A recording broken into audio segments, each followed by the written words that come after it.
네, 에베소서 강의 38번째 시간으로 사랑하라 그리스도께서 너희를 사랑하신 것 같이 라는 제목으로 하나님 말씀 함께 나누도록 하겠습니다.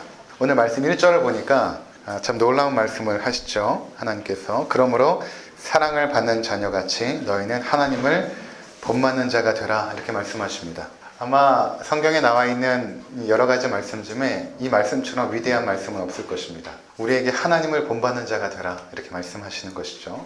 마치 처음 피아노를 시작하는 아이들에게 너희가 베토벤처럼 되라, 너희가 쇼팽처럼 되라, 그런 어떤 권면의 말씀인 것입니다. 우리 같이 연약하고 부족한 자들에게 너희가 하나님을 본받아라, 하나님을 본받는 자가 되라 이렇게 말씀하고 있는 것입니다. 이 말씀은 신앙생활을 오랫동안 하신 분뿐만 아니라 이제 갓 신앙생활에 입문하신 분들도 해당되는 말씀입니다. 우리 가운데 굉장히 높고 고차원적인 삶의 목표, 우리가 지향해야 될 바를 우리 가운데 던져주고 있는 것입니다. 너희가 하나님을 본받는 자가 되라 말씀하고 있다라는 것입니다. 누군가 우리에게 신앙생활이 어떻게 하는 것입니까? 이렇게 물어보면 아마 이런 대답을 할 수 있을 것 같아요. 하나님을 본받는 것입니다. 이렇게 하나님을 본받는 것입니다. 용서는 어떻게 하는 것입니까? 이렇게 물어본다면 마찬가지로 하나님을 본받으십시오. 하나님께서 우리를 용서하신 것을 본받으십시오. 또 누가 그리스도인들은 어떻게 사랑을 하는 것입니까? 이렇게 물어보면 하나님을 본받으십시오. 하나님께서 우리를 사랑하신 것처럼 여러분도 사랑하십시오. 이렇게 말할 수 있을 것입니다. 우리 주변에 신앙 좋은 어떤 분을 본받는 것이 아닙니다. 우리 교회의 리더들, 지도자들을 본받으라. 한국교회에 아주 본받을 만한 그런 지도자들, 영적인 분들을 본받으라 라고 말하는 것이 아니라 성경이 우리 가운데 요구하는 것은 너희가 하나님을 본받는 자가 되라. 이렇게 말씀하고 있는 것입니다. 굉장히 놀라운 말씀인 것입니다. 주님께서도 산상수훈에서 이렇게 말씀하시죠. 너희가 하나님의 온전하심처럼 너희도 온전하라 이렇게 말씀하시거든요. 하나님의 온전하심처럼. 그러니까 우리가 지향해야 될 그 목표, 우리가 본받아야 될 그 목표는 하나님이라는 것입니다. 그 본받는 자를 원어로 보니까 미메테스라고 말합니다. 영어로는 이미테이터, 모방자 이런 의미거든요. 하나님을 모방하는 것입니다. 하나님처럼 하나님을 닮아가는 것, 그것이 바로 우리 가운데 주어진 놀라운 말씀인 것입니다. 이 말씀을 우리가 딱 접할 때 제가 가장 먼저 생각났던 그 말씀은 무엇인가 하면 창세기 1장에서 하나님께서 사람을 창조하실 때에 이렇게 창조하시거든요. 어떻게 창조하시냐면 창세기 1장 26절에 보면 하나님이 이르시되 우리의 형상을 따라 우리의 모양대로 우리가 사람을 만들고 이렇게 말씀하십니다. 우리라는 표현은 성삼위 하나님께서 의논하셨다라는 것입니다. 성부, 성자, 성령께서 모든 그 자연 만물을 창조하실 때는 그냥 말씀으로 빛이 있으라, 궁창이 있으라 이렇게 창조하셨는데 사람을 만들 때만큼은 굉장히 신중하십니다. 성부, 성자, 성령께서 의논하십니다. 우리가 우리의 형상을 따라 우리의 모양대로 사람을 만들자. 하나님이 자기 형상, 곧 하나님의 형상대로 사람을 창조하시되 남자와 여자를 창조하시고, 그러니까 우리가 처음 창조되었을 때, 인간이 타락하기 전에 창조되었을 때는 하나님의 형상을 따라 창조되었다. 여기에는 여러 가지 신학적인 논쟁이 있지만 제가 언젠가 말씀드린 것처럼 하나님은 닮은 인격적인 존재. 그래서 우리에게는 지성이 있고 의지가 있고 감정이 있죠. 그리고 자유의지가 있습니다. 모든 것들을 자유롭게 스스로 선택하여 판단할 수 있는 그런 능력이 우리 가운데 있는 건 아니겠습니까? 다른 모든 자연 만물들은 질서와 본능대로 살아가지만 우리 인간만큼은 스스로 자유롭게 사고하고 생각하고 판단하고 결정하고 책임지는 존재로, 그런 인격적인 존재로 살아가고 있죠. 또 한편에서는 하나님의 형상으로 창조되었다는 것은 하나님의 그 성품이나 하나님의 속성을 이 땅 가운데 반사하여 보여주는 존재라는 의미가 있습니다. 주님께서 산상수훈에서 너희가 빛이다 이렇게 말씀하시죠. 너희가 빛이다. 빛이라고 했을 때 우리는 발광체가 아닙니다. 우리 스스로 빛을 발할 수 있는 것이 아니라 마치 달처럼 태양의 빛을 받아 반사하는 존재, 그런 존재로 하나님의 영광의 빛을 이 땅 가운데 반사하는 존재로 너희는 세상의 빛이다 이렇게 말씀하셨거든요. 마찬가지로 하나님의 형상으로 창조되었다는 것은 하나님의 놀라운 아름다운 성품들을 우리가 이 땅에서 반사하여서 이 세상 가운데 드러내는 존재로 우리를 창조하셨다는 것입니다. 그래서 세상에서 우리가 하나님의 모습을 가장 잘 들여다볼 수 있는 것은 이 세상의 자연 만물도 있겠지만 사실은 사람입니다. 사람을 볼 때 그 안에 있는 하나님의 형상을 보게 되는 것이거든요. 그래서 그런 의미로 이 우주 만물 중에 가장 가치 있는 존재가 우리 인간인 것입니다. 하나님의 형상으로 창조받았고 하나님의 성품과 그분의 속성을 드러내는 그런 존귀하고 아름다운 존재가 바로 우리들이라는 것입니다. 이렇듯 하나님의 형상으로 창조된 우리가 원래 하나님을 본받는, 하나님을 본받은 존재였습니다. 하나님을 본받은 존재였는데 타락함으로 말미암아 그 형상을 상실하고 마른 것입니다. 더 이상 하나님을 본받는 자가 아니라 오히려 우리를 유혹했던 사단의 형상을 본받는 자가 되었죠. 그래서 예수님께서도 그 당시에 유대인들이나 종교 지도자들에게 너희 아비가 마귀다 이렇게 말합니다. 그러니까 우리가 오히려 하나님의 그 존귀한 성품을 본받는 자로 이 땅에 살았던 것이 아니라 약한 마귀의 그 권세에 휘둘려서 그 사단을 본받는 자로 살았던 것입니다. 거짓말쟁이라고 예수님께서 말씀하시는데 이 땅에서 거짓을 밥 먹듯이 하고 우리의 유익과 욕망을 따라서 이 경쟁 사회 속에서 세상 사람들을 착취하고 하는 그런 삶을 통하여 우리의 삶을 확장해 나갔던 그런 악한 삶의 모습들, 오히려 하나님의 형상을 본받는 것이 아니라 사단의 형상을 본받는 자로 살았던 것입니다. 그래서 구원이라는 것은, 하나님께서 우리를 구원하신 것은 이런 악한 사단의 형상을 본받는 자들을 다시금 창조 때의 하나님의 형상을 본받는 자로 회복하는 것을 의미합니다. 그래서 우리가 예수 그리스도를 믿음으로 말미암아 이제 구원을 받지 않았습니까? 신분의 변화가 일어났다고 말씀을 드렸습니다. 이미 하나님의 자녀입니다. 하나님의 사랑에서 끊을 수 없죠. 하지만 하나님의 그 성품, 하나님의 그 속성, 그것들은 아직까지 우리 가운데 이루어지지 않고 있습니다. 이것은 우리가 점진적으로 성화의 과정 가운데 끊임없는 영적인 싸움 속에서 하나님의 형상을 조금씩 본받아 가는 것입니다. 어제보다 오늘 더, 오늘보다 10년 뒤가 더 하나님의 그 고귀한 성품을 본받는 자들로 계속해서 성장해 나가는 것이 바로 우리의 모습인 것입니다. 그렇다면 실제적으로 우리가 현실의 삶 속에서 하나님을 본받는 삶이 어떤 것인가? 도대체 어떻게 해야 하나님의 형상을 본받는 삶이 되는 것인가? 왜냐하면 하나님은 보이지 않거든요. 보이지 않는 하나님의 형상을 우리가 어떻게 추구할 것인가? 그 하나님의 성품이나 또는 그 하나님의 아름다운 속성을 우리가 그래도 보고 배워야 되는데 하나님은 볼 수 있는 분이 아니니까 그럼 우리가 어떻게 본받을 것인가? 라는 것입니다. 자, 성경에서 하나님을 본받으라고 할 때 하나님의 전능성을 본받으라고 하지 않습니다. 또는 하나님의 전지하심을 본받으라고 하지 않습니다. 하나님의 전능성이나 전지하심은 하나님만이 가진 속성이고 그분이 가진 성품입니다. 내가 전능하니 너희도 전능하라 이렇게 말씀하지 않고 내가 전지하니 너희가 전지하라, 내가 영원하니 너희도 영원하라 이렇게 말씀하지 않습니다. 전능성, 전지성, 영원성 이런 것들은 하나님만이 가지고 있는 속성이기 때문에 우리 가운데 결코 요구하신 적이 없습니다. 이것들을 성경학자들은 하나님의 비공유적 속성 이렇게 말합니다. 우리와 공유할 수 없는 속성. 그런데 하나님께서 우리 가운데 명령하실 때 이런 명령을 하십니다. 내가 거룩하니 너희도 거룩하라 이렇게 말씀하십니다. 하나님은 사랑이시라 라고 말씀하면서 너희가 하나님의 사랑을 이 땅 가운데 베풀라 말씀하십니다. 내가 선하니 너희도 선한 삶을 살라 이렇게 말씀하시거든요. 이런 하나님의 사랑 또는 하나님의 거룩하심, 하나님의 선하심은 우리와 함께 공유하는 속성입니다. 근데 하나님의 사랑, 하나님의 선하심 또는 하나님의 자비하심, 용서하심 이런 아름다운 성품들, 우리와 함께 나누시는 성품들을 우리 가운데 말씀하셔도 우리가 그것을 본받을 수가 없습니다. 그럼 무엇이 하나님의 사랑이고 무엇이 하나님의 용서하심이고 무엇이 하나님의 선하심인가 알 길이 없죠. 그래서 하나님께서는 우리 가운데 우리가 본받아야 될 하나님의 형상을 역사의 무대 가운데 보내주신 것입니다. 이 시공간이라는 우리가 살아가는 무대 가운데 그 하나님의 형상을 우리 가운데 보여주시고 보내주셔서 실물로 교훈하신 것입니다. 그분이 누구십니까? 예수 그리스도이신 것입니다. 그래서 성경은 이렇게 말하죠. 고린도후서 4장 4절에 보면 그리스도는 하나님의 형상이라. 골로새서 1장 15절에도 그는 보이지 아니하는 하나님의 형상이죠. 하나님은 보이지 않는데 그 하나님의 형상이 이 땅 가운데 보여지는 형상으로 오신 것이 바로 그리스도. 히브리서 1장 3절에도 이는 하나님의 영광의 광채시요 그 본체의 형상이시라. 예수 그리스도가 하나님의 형상, 그러니까 보이지 않는 그 하나님의 그 성품, 그분의 사랑이라든가 그분의 용서하심이라든가 그분의 선하심이라든가 이런 것들을 우리가 본받으려고 할 때 어디로 가야 되냐면 바로 예수 그리스도에게 나가야 되는 것입니다. 예수님께서 과연 어떻게 하셨을까? 예수님께서 이 땅에 보여주신 그 하나님의 형상은 무엇일까?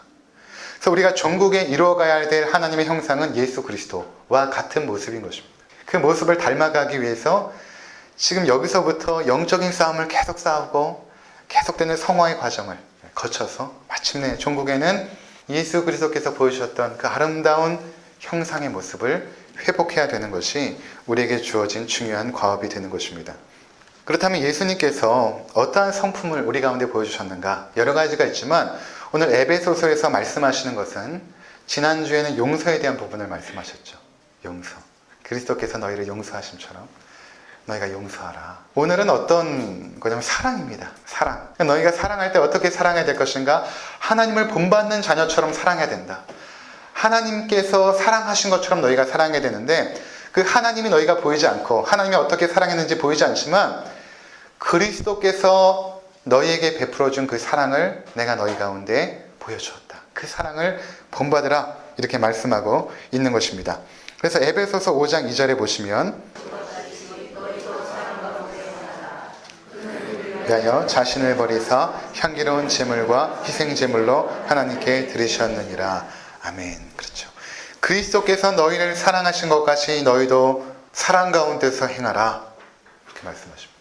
그러니까 사랑의 본은 예수 그리스도. 하나님을 본받아야 되는데 하나님을 본받는 것은 결국 예수님을 본받는 것이고 특별히 오늘 에베소서에서는 예수님의 그 사랑을 너희가 본받아라 라고 말씀하고 있는 것입니다. 특별히 여기서 보여주고 있는 이 사랑의 모습은 희생적인 사랑입니다. 희생적인 사랑. 우리를 위하여 자신을 버리사. 자신을 버리신 그 희생적인 사랑을 본받아서 너희가 이 땅 가운데 사랑해야 된다 라고 말씀하고 있는 것입니다.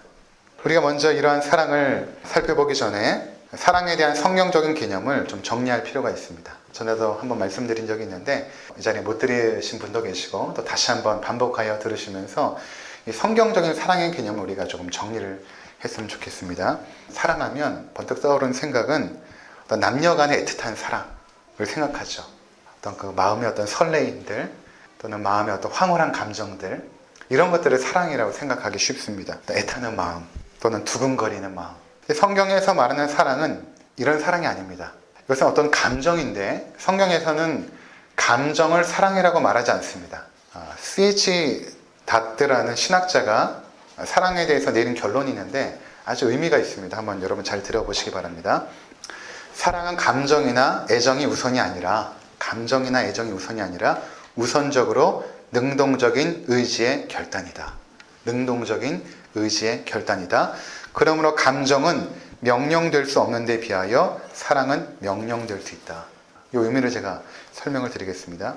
제가 전에 봤던 영화 중에 봄날은 간다라는 유지태와 이영애가 나왔던 그 영화가 있어요. 아주 잔잔한 영화인데 거기 보면 그 유지태가 이영애에게 나중에 이제 좀 시간이 지나가지고 만나서 한참 뜨겁게 사랑했던 그런 사이였는데 시간이 지나서 만났는데 이영애에게 이런 명대사를 날립니다. 어떻게 사랑이 변하니? 들어보셨습니까? 어떻게 사랑이 변하니? 이런 명대사를 하죠. 근데 여러분 사랑은 변합니다.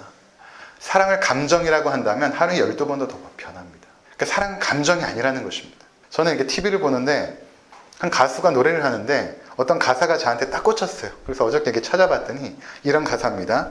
박원 씨가 노래한 노력이라는 노랫말에 이런 가사가 나옵니다. 사랑을 노력한다는 게 말이 되니. 청년들이 들으면 아주 애절한 가사죠. 사랑을 노력한다는 게 말이 되니. 근데 그렇지 않습니다. 감정이라면, 사랑이 감정이라면 노력하는 것이 말이 안 되죠. 감정은 노력한다라고 생기지 않습니다. 근데 사랑은 C.H. 다트가 말한 것처럼 능동적인 의지의 결단이고 행동인 것입니다. 사랑은 의지적인 결단이고 행동입니다. 그래서 노력할 수도 있고 애쓸 수도 있고 그런 것입니다. 만약 사랑이 감정이라면 성경에서 사랑하라고 명령하는 것은 잘못된 것입니다. 그렇죠. 감정은 명령될 수 없어요. 막 우울한 사람에게 좀 기뻐해 라고 한다고 해서 그 우울한 감정이 기뻐지진 않습니다. 감정은 명령될 수 없어요. 근데 성경에서 사랑을 명령하는 이유는 무엇인가 하면 사랑은 의지적인 결단이고 행동이기 때문에 그런 것입니다. 그래서 우리가 잘 아는 고린도전서 13장은 사랑에 대해서 쭉 나열하면서 감정을 이야기하지 않습니다. 사랑은 오래 참고, 오래 참는 것은 감정이 아니죠. 의지적인 결단이고 행동인 것입니다. 오래 참는 것이죠. 온유하며 시기하지 아니하며 자랑하지 아니하며 교만하지 아니하며 무례히 행하지 아니하며 자기의 유익을 구하지 아니하며 성내지 아니하며 악한 것을 생각하지 아니하며, 이러한 모든 사랑에 대한 정의들은 감정이 아닙니다. 의지적인 결단이고 행동인 것입니다. 따라서 하나님은 우리에게 사랑을 명령하실 수 있는 것입니다. 사랑하라, 명령하실 수 있는 것입니다. 그것은 너희의 감정과 상황과는 상관이 없다는 것입니다. 너희 감정이 사랑할 수 없는 상황일지라도 결단하고 사랑하라 라는 것입니다. 감정이 따라가지 않더라도. 그 중에 가장 이해할 수 없는 것이 무엇인가 하면 원수를 사랑하라, 원수를 사랑하고 너희를 핍박하는 자를 위하여 기도하라, 이런 말씀이 있죠. 산상수훈에 예수님께서 말씀하십니다. 그래서 어떤 자매가 저한테 와서 고민을 이야기하는데 정말 원수 같은 사람이 있대. 그 사람을 사랑하게 해달라고 기도를 했다는 거예요. 그럼 여러분 한번 생각해 보십시오. 원수를 사랑하게 해달라고 기도하면 사랑이 됩니까?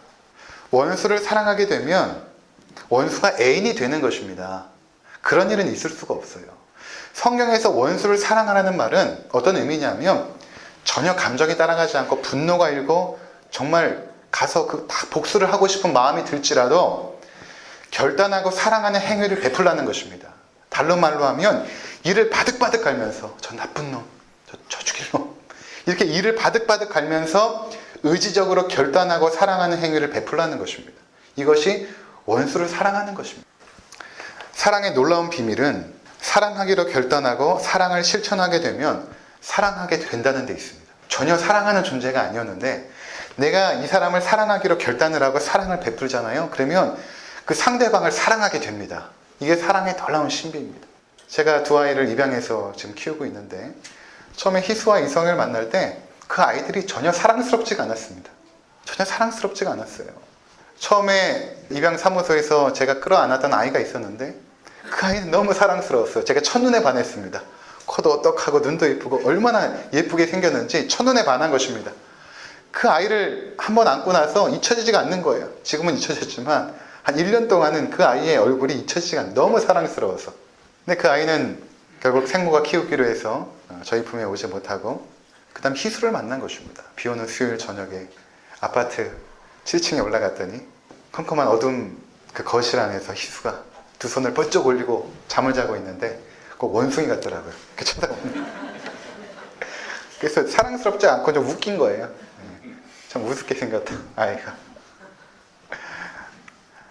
저는 사랑스럽지 않았습니다. 그 아이를 입양하여서 가정에서 양육하고 키우는데도 사랑스럽지가 않은 거예요. 근데 지금 여러분 이제 아이와 함께 4년 정도의 시간을 함께 보내니까 지금은 내 눈에 넣어도 아프지 않을 만큼 사랑스럽습니다. 사랑합니다. 내 심장을 떼어줄 만큼 사랑합니다. 여러분, 첫눈에 반하는 사랑은 사랑이 아닙니다.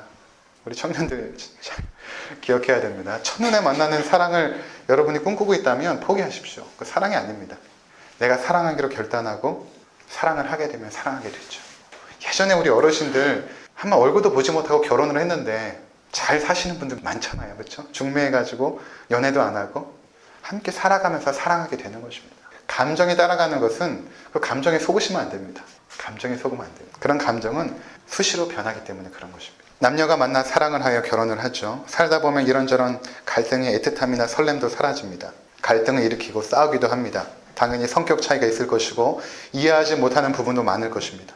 다른 부부들 보면 아주 애틋하게 잘 사는데 우리만 안 그런 것 같아요. 그럼 굉장히 속상하죠. 그러면서 생각합니다. 예전에 연애할 때 그때는 참 우리 많이 사랑했는데 그렇지가 않습니다. 그때 사랑은 지극히 초보적인 사랑입니다. 그 당시에 연애할 때 그 감정들은 지극히 초보적인 사랑이에요. 그때는 정말 영원히 사랑할 것처럼 생각하여 결혼하죠. 아주 초보적인 사랑입니다. 그런 사랑은 제가 어디서 발견했냐면 애완견을 사랑하는 사람도 그 정도 사랑하더라고요. 애완견도 그 정도 사랑해요. 제가 청춘들의 남녀간의 사랑을 비하하는 것이 아니라 그런 감정적인 사랑에 여러분의 삶을 그것이 사랑이다라고 생각하고 의탁해서는 안 된다는 것입니다. 사랑은 의지적인 결단이고 행동인 것입니다. 수도권을 산책하다 보면 가끔 제 마음에 감동을 주는 장면이 있습니다. 나이가 느긋한 노부부가 두 손을 꼭 붙잡고 구부정한 자세로 느릿느릿하게 걸어가는데 너무 아름답더라고요. 그런 모습이. 저는 그 모습을 보면서 저게 사랑이구나 그렇게 생각이 되어집니다. 꼭 그렇지 않더라도 그동안 우리가 함께 살았다는 것은, 그리고 사랑하는 사람이 내 곁에 있다는 것은 그동안 사랑했다라는 증거가 되는 것입니다. 꼭 무언가를 보여주고 표현을 하고 그렇지 않더라도 그동안 함께 살았다는 것 자체가 사랑한다라는 증거가 되는 것입니다. 이러한 의지적 행동의 사랑은 무엇 때문에 사랑하는 것이 아니라 무엇에도 불구하고 사랑하는 사랑입니다. 조건적인 사랑이 아닙니다. 당신이 이렇게 했기 때문에 내가 사랑해가 아니라 당신이 이렇게 함에도 불구하고 사랑하는 사랑, 그것이 진정한 사랑이죠. 그럼에도 불구하고의 사랑. 그래서 하나님께서 우리를 사랑하실 때 이러한 사랑을 하셨다는 것입니다.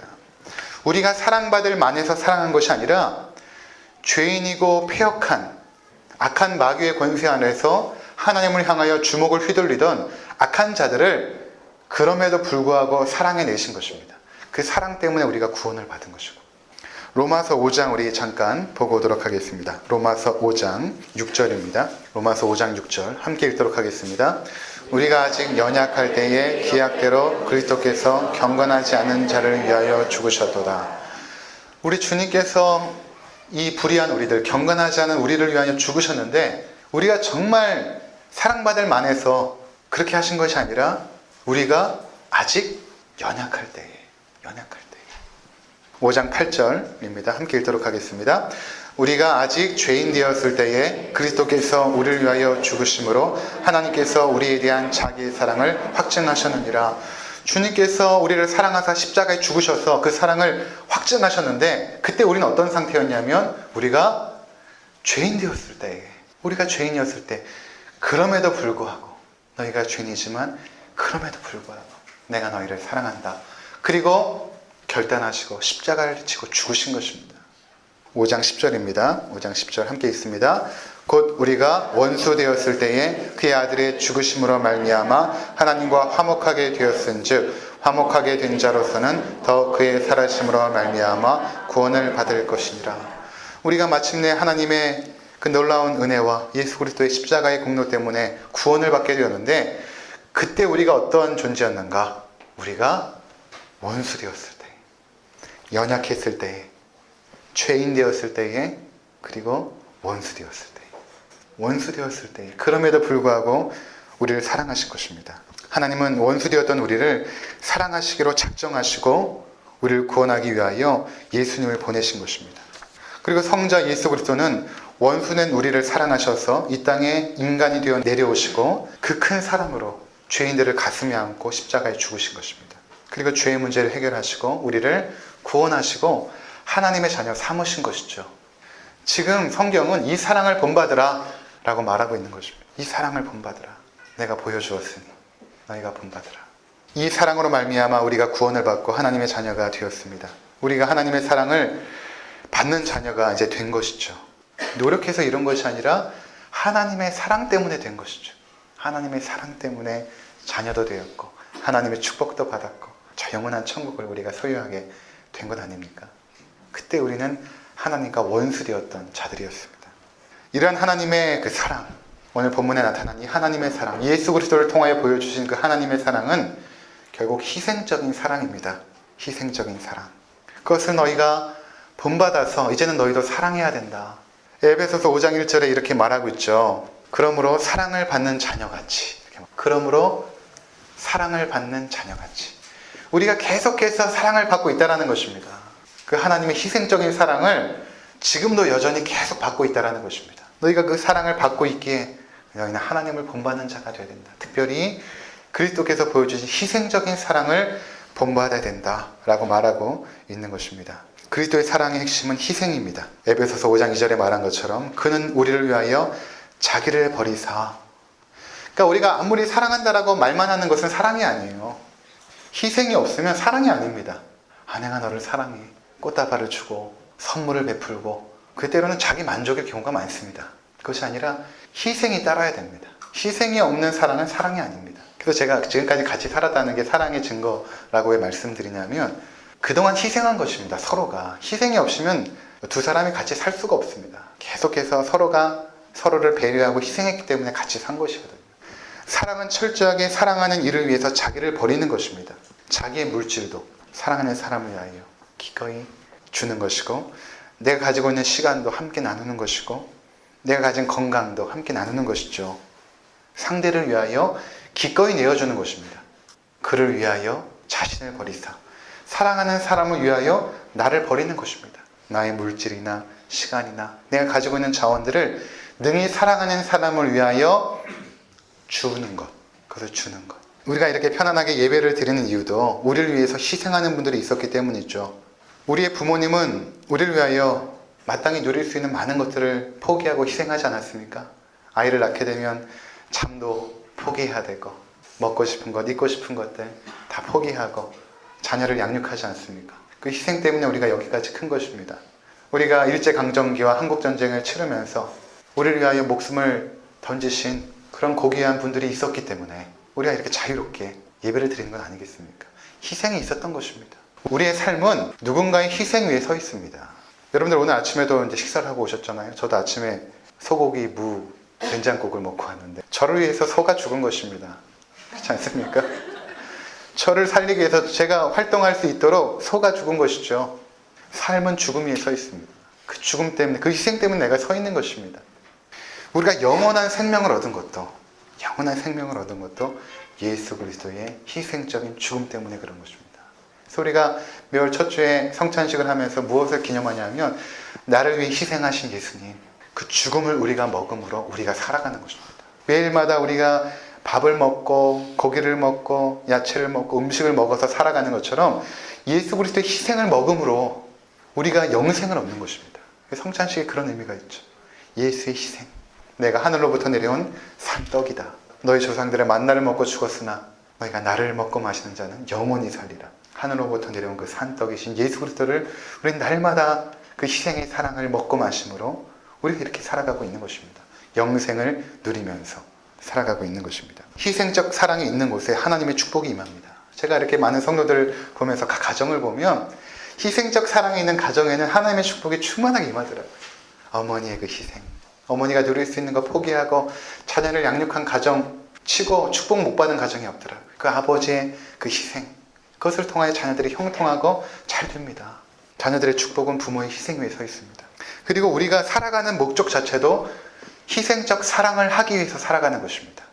하나님을 본받는 것이 우리 삶의 결국 궁극적인 목적인데, 우리가 결국 그 자리까지 갈 것인데, 우리가 살아가는 삶의 목적도 그것입니다. 하나님을 본받는 것, 그 중에 희생적인 사랑을 하기 위해 살아가는 것입니다.